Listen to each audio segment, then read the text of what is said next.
729, 243, 81 என்ற பெருக்குத்தொடர் வரிசையின் 7வது உறுப்பு வந்து என்னன்னு கேட்டிருக்காங்க.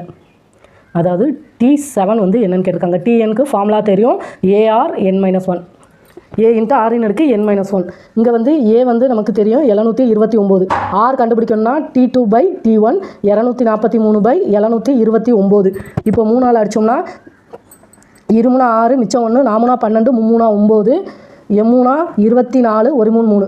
அடுத்து 3ஆல் அடித்தோம்னா 3 24, 1 3 3. இது வந்து 2 3 6, மிச்சம் 2, 7 3 21. 9ஆல் அடித்தோம்னா 9 9 81. இது 9 27. அடுத்து 1 3 3, 3 9. நமக்கு R வந்து 1/3ன்னு கிடைக்கும். இப்போ என்ன சொல்லிட்டாங்க, T7 கண்டுபிடிக்க சொல்லியிருக்காங்க.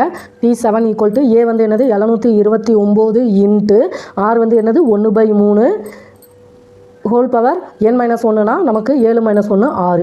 இப்போ நம்ம இந்த இதை 729 அப்படியே எழுதிடுவோம் இன்ட்டு 1 பவர்லேயே 6 வரும். அது வந்து எத்தனை தடவை போட்டு பெருக்கினாலும் நமக்கு மதிப்பு வந்து 1 தான். அதனால் 1 போட்டுருவோம். 3 வந்து 6 தடவை எழுதுவோம்.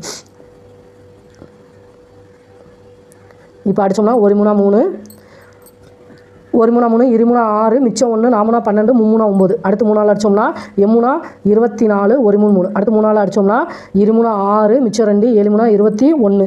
அடுத்து 3ஆல் அடித்தோம்னா 9 3 27. அடுத்து 3ஆல் அடித்தோம்னா 3 9.